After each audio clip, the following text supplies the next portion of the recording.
नमस्कार दोस्तों, मैं आपका दोस्त एडवोकेट राकेश शर्मा और अपने कैंडिडेट को जाने इस प्रोग्राम के तहत आज मैं आपकी जानकारी और मुलाकात कराऊंगा एडवोकेट सुरेंद्र चौहान, जो दिल्ली बार एसोसिएशन में सीनियर वाइस प्रेसिडेंट की पोस्ट पर कॉन्टेस्ट कर रहे हैं। और मैं इनसे इनके बारे में जानूंगा, इनके विज़न को जानूंगा और इनके बारे में तफसील से मैं बता दूं कि ये बहुत ही एक्टिविस्ट एडवोकेट हैं। सिंपली एक तो एडवोकेट हम जैसे होते हैं, लेकिन ये सिंपल वो वाले एडवोकेट नहीं है। ये जहाँ एक तरफ बहुत ही मैं कहूँ कामयाब एडवोकेट हैं, वहीं दूसरी ओर सोशल एक्टिविटीज़ में बढ़ चढ़ कर हिस्सा लेते हैं। और कोई भी एजिटेशन हो, कोई भी किसी तरह का एडवोकेट्स के रिलेटेड कोई भी प्रोग्राम हो, उसमें आगे बढ़ चढ़ के इनको देखा जा सकता है। ये हिस्सा लेते हैं और पूरा अपना पार्ट अदा करते हैं। सुरेंद्र जी, आपका बहुत बहुत स्वागत है एडवोकेट्स के इस चैनल में। और मैं एक सवाल के साथ आपके पास आ रहा हूँ। आप सीनियर वाइस प्रेसिडेंट की पोस्ट बड़ी अहम पोस्ट होती है, इस पर आप आ रहे हैं किस मकसद से और किस विज़न के साथ आ रहे हैं? आपका पहले तो ये कि आपका पर्पज़ क्या है चुनाव में आने का, और फिर मैं आज जानूंगा कि आपका विज़न क्या है आगे के लिए। एक ही मकसद है और एक ही पर्पज़ है कि बार कैसे स्ट्रांग हो। और जो हमने देखा है कि पिछले कुछ वर्षों में जो थोड़ी सी गिरावट आई है, उस गिरावट को हम कैसे दोबारा से उसकी जो ग्लोरी है, खोई हुई जो ग्लोरी थी दिल्ली बार एसोसिएशन की, उसको वापस लाया जा सके, रिस्टोर करना चाहे। वही एक चीज़ है, ताकि लोगों को जो एक कॉन्फिडेंस था अपनी बार में, वो उसका उनका अब जमा रहे। और जो जुडिशरी हावी हो रही है, वो वकीलों पर वो हावी ना हो, क्योंकि उनके हावी चलते कि आपने देखा होगा कि अभी रिसेंट जो अमेंडमेंट एक्ट आया है एडवोकेट का, वो बहुत ही घातक है। वो वकीलों की जो स्वतंत्रता है, स्वायत्तता है, ऑटोनॉमी है, उसको छीनना चाहती है आपसे। तो आज वक्त की ज़रूरत है कि हम सशक्त उम्मीदवार बार में लाएं, और जो आपकी आवाज़ बनकर देश में, समाज में आपकी चीज़ों को जागृत कर सके। आप अपने को सशक्त उम्मीदवार के तौर पे मानते हैं? No doubt about it. मैं अपने आप में एक दावेदार हूँ और मैं बार के लिए काम करना चाहता हूँ, और इसीलिए मेरे काम को लोगों ने देखा भी है, बार ने भी देखा है। मुझे 2006-2008 में एडिशनल सेक्रेटरी सिविल के पद से नवाजा था, और मैं भारी मतों से उस समय जीता था। और उसके बाद से मैं लगातार प्रयासरत हूँ, और मुझे आशा है इस बार कि लोग मुझे काफ़ी मतों से जिताएंगे। वो तो ठीक है, अगर आपको जिता देते हैं, मैंडेट दे देते हैं, तो आपकी प्रायोरिटीज़ क्या होंगी? 2-3 वो प्रायोरिटीज़ अपने वोटर्स को बताइए जो आप काम करना चाहते हैं डीबीए में आकर के, जो आप बाहर नहीं कर पा रहे हैं। केवल एक ही एक प्रायोरिटी है कि बार सबसे ज़्यादा मजबूत हो, और दूसरा बार में समन्वय, हमारा जो बार और बेंच के साथ समन्वय हो, वो बिल्कुल बना रहे, जिससे कि डे बाय डे जो डे टू डे प्रॉब्लम्स आती है हमारे साथियों को, वकीलों को, वो ना आए। नहीं, इसके लिए ये तो सब चाहते हैं, बट इसके लिए आपके पास ब्लूप्रिंट क्या है? मान लो आपको कल मैंडेट 21 को मिल जाता है, 22 तारीख को, तो आप क्या करेंगे? मतलब लोग जानने चाहते हैं कि आप इसमें कैसे सुधार लाएंगे, क्या आपके पास ब्लूप्रिंट है? देखो, ब्लूप्रिंट को अभी तो हम क्या कहते हैं, ऐसा कोई हम झूठे सपने तो दिखाएंगे नहीं कि हमने कोई पार्टी में कि हमने ये करना है वो करना है। ब्लूप्रिंट सीधा साधा है कि बार के नुमाइंदे अगर प्रैक्टिसिंग वकील हैं, तो उनको वकालत की जो निटी-ग्रिटीज़ का पता है, जो भी अदालत में जो जो हमें चीज़ें कमियां दिखती हैं, जो जो हमको प्रॉब्लम्स आती हैं, उनको हम आसानी से सॉल्व कर सकते हैं, एक चीज़। दूसरा, जब जुडिशरी को पता लगता है कि बार की जो लीडरशिप है वो भी सशक्त है और प्रैक्टिसिंग एडवोकेट्स हैं, तो वो आप पर कम हावी होती है। और उसी ब्लूप्रिंट के चलते जो भी कार्य हैं, जो हम जुडिशरी से करा सकते हैं, हाई कोर्ट से करा सकते हैं, जो सरकार से करा सकते हैं, उनको कराया जा सकेगा। जैसे 30 हज़ारी में एक सबसे बड़ी समस्या है ट्रैफिक जैम की। कंजेशन इतना है कि 30 हज़ारी आप देखें 11 साढ़े 11 बजे खाली हो जाती है, और बाहर से ऐसा लगता है कि जैसे इतना काम है, इतना काम है कि कोर्ट को फर्दर बाइफरकेट कर दिया जाए। उसके लिए हम काम करेंगे कि जो बाहर का ट्रैफिक है वो स्ट्रीमलाइन हो। जो तिकोना पार्क है उसमें एक पार्किंग अलग से बनाई जाए, और एक जो गोल्फ कार्ट होती है, हम लोगों के लिए चलाएं, वो क्लाइंट्स भी आएँ और वकील भी आएँ, ताकि जो कंजेशन है मेन रोड पर वो कंजेशन ना हो।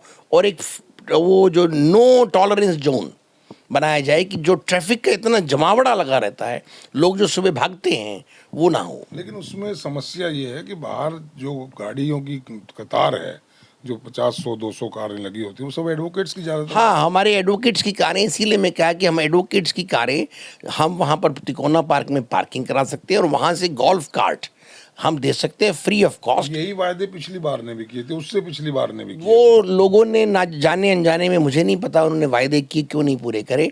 एक बार मुझे मौका मिलेगा तो मैं जी जान लगा दूंगा, चाहे मुझे अपने फंड से उसको खरीदना पड़े, मैं किसी ना कुछ करके या स्पॉन्सर कराना पड़े किसी भी कंपनी से बड़ी, मैं यहाँ पर कम से कम 6 गोल्फ कार्ट के लिए काम करूँगा। और ये जो पार्किंग होती है इसको आप खत्म कर देंगे? जो पार्किंग है, पार्किंग को स्ट्रीमलाइन करेंगे। तिकोना पार्क में सरकार ने जगह दे रखी है, तिकोना रोड पार्क पर कोई गाड़ी नहीं? रोड पर गाड़ी होने का मतलब ही नहीं है। सड़क पे क्यों, किस लिए जाम लगा हुआ है?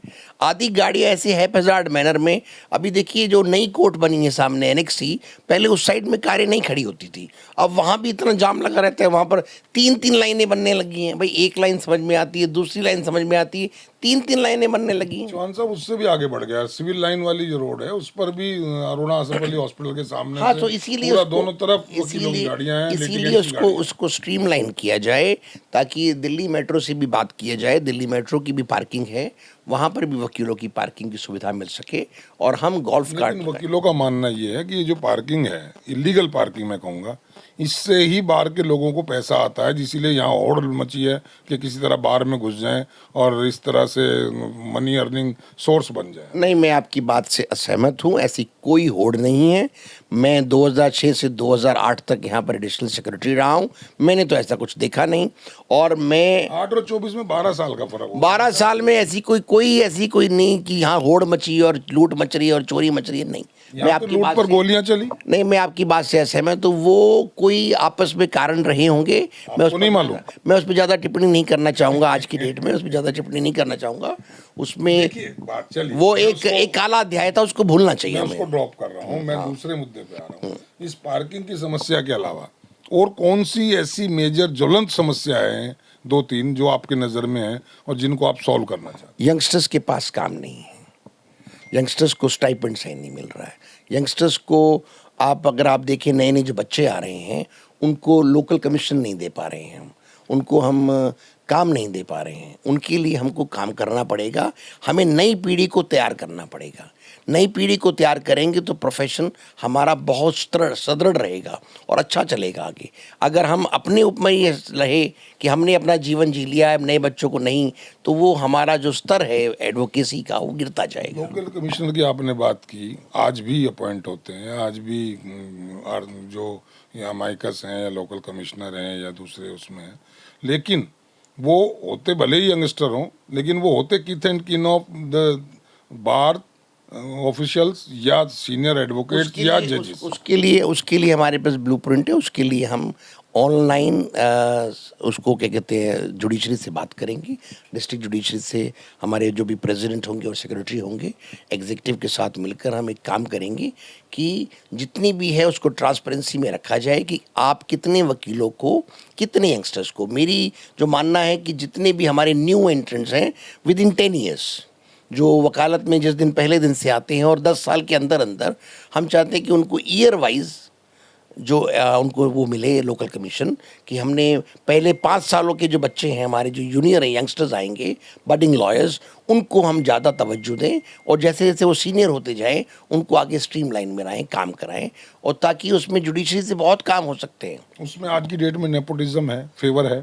नेपोटिज्म कुछ हालात तक हमने देखा है, पर उसको हम बंद कर सकते हैं, किया जा सकता है। ये बार की लीडरशिप पे डिपेंड करता है कि हमको अपने स्वार्थों से ऊपर उठना पड़ेगा। अगर हम बार को सशक्त बनाना चाहते हैं और अगर हम चाहते हैं कि हमारी जो युवा पीढ़ी है, नई पीढ़ी है, वो और स्ट्रांग हो, जिससे हमें ही ताकत मिलेगी, जिससे बार मजबूत होगी, तो हमें उन लोगों को आगे बढ़ाना पड़ेगा, अपने निहित स्वार्थों को छोड़ना पड़ेगा। चलिए, यंगस्टर्स की आपने बात कर दी और पार्किंग की बात कर दी, और कोई एक प्रॉब्लम बताएं जो आपके दिमाग में खटकती है, आपको लगता है कि अगर आप बार में हों, आपके पास थोड़ी पावर हो आपकी बात सुनने की, वहाँ एक जगह मिल जाए, आपको प्लेटफॉर्म मिल जाए, तो आप उसको कर सकें। 30,000 में सफाई की बहुत कमी देखने को मिली है, उस पर हम बड़ा ध्यान देंगे। सफाई हो, चाहे टॉयलेट्स हों, चाहे नीट एंड क्लीन हमारी यूरिनल्स हों, विमेंस के लिए टॉयलेट हो, वो टॉयलेट्स का बड़ा यहाँ पर थोड़ा सा हाल ख़राब है। पीछे एक बार जब हमारे एस एन डीगरा साहब थे डिस्ट्रिक्ट जज, उन्होंने सुलभ शौचालय के रूप से अच्छे अच्छे टॉयलेट्स का काम किया था। उसी रूपरेखा में जुडिशरी से बात करके इसको अच्छा बनाने की कोशिश करेंगे। But about security concern in 30,000?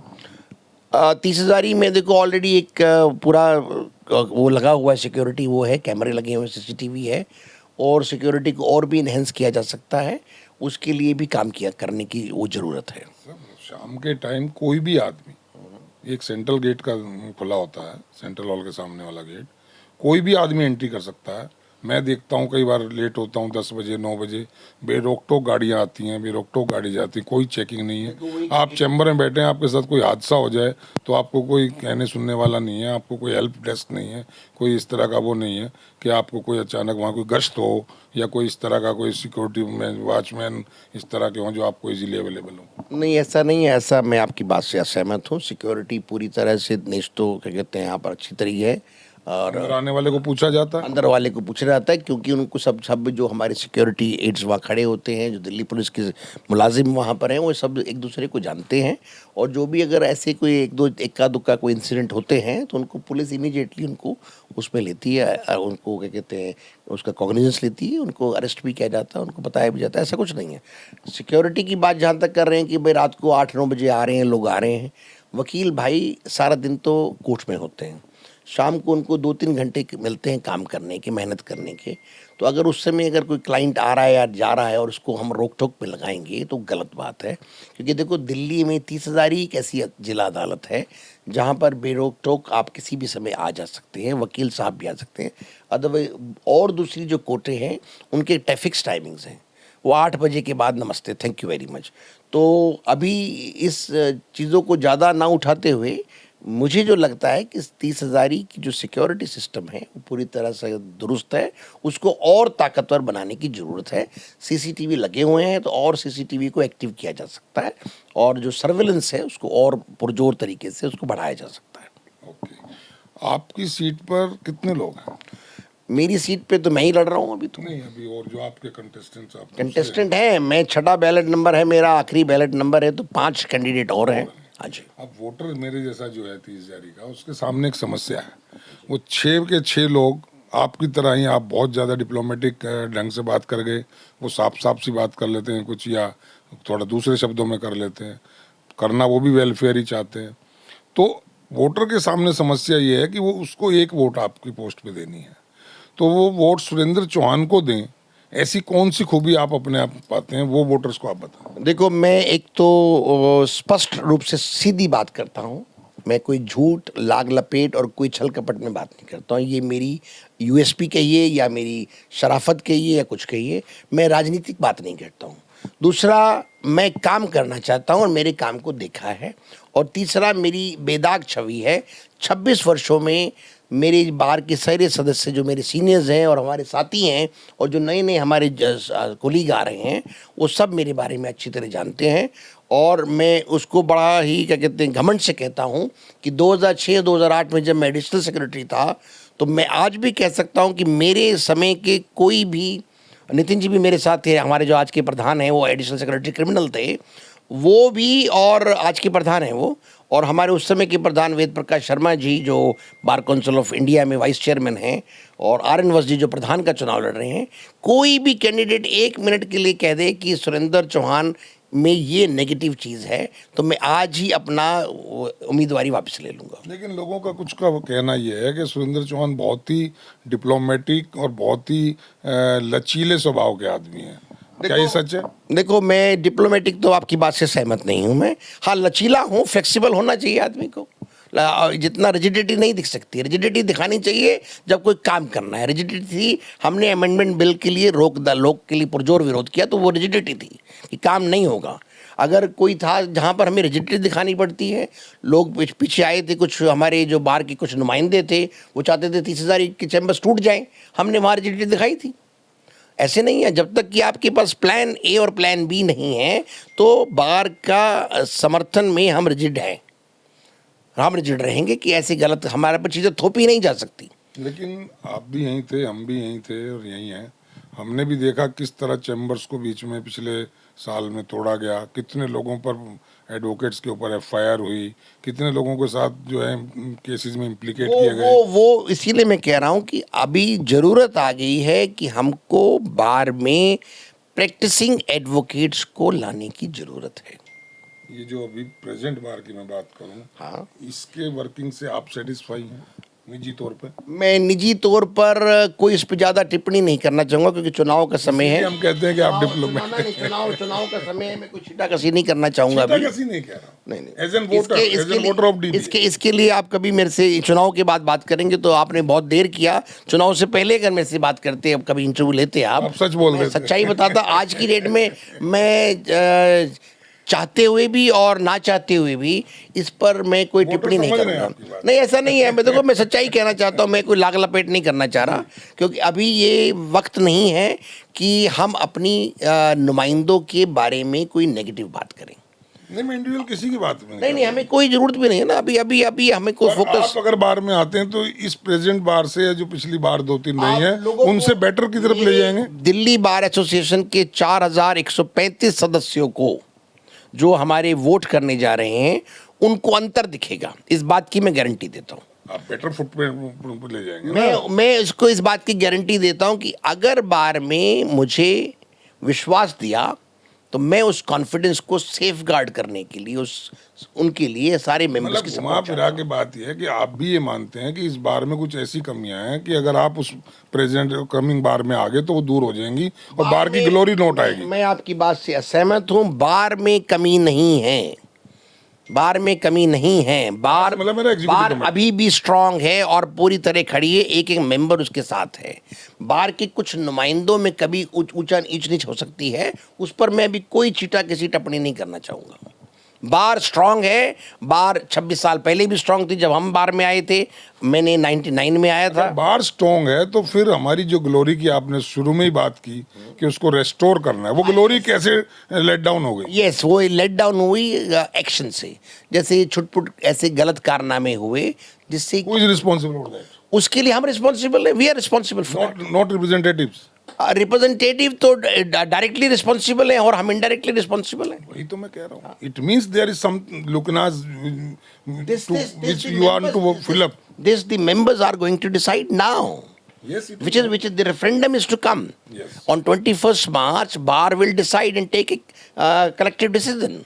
एक तरफ जब आप ये कहते हैं कि बार की ग्लोरी, बार की जो वकीलों का जो सम्मान है उसे हम बहुत ऊंचे पे पहुंचाएंगे, बहुत जहां होना चाहिए वहां लाएंगे, इट मींस आज वो वहां नहीं है किसी न किसी वजह से। मैं किसी एक की कमी नहीं कह रहा। कुछ हद तक आपने भी देखा होगा, आपको भी काफी सीनियर हैं, मेंबर हैं, और आपने देखा होगा कि जो बार की गरिमा हमारे ज़माने में थी, जब हम वकालत में नए नए आए थे, और जब जुडिशरी में जजेस साहब भी, और आजकल ऐसा सिस्टम हो गया है कि जब बार के रिप्रेजेंटेटिव प्रधान सेक्रेटरी जाते थे तो एक अलग बात सी दिखती थी। वो आज नहीं है, आजकल देखने को नहीं मिल रही है। वही तो कमी आ गई है। तो उसी कमी को दुरुस्त करने के लिए तो मैं अपनी उम्मीदवारी पेश कर रहा हूँ।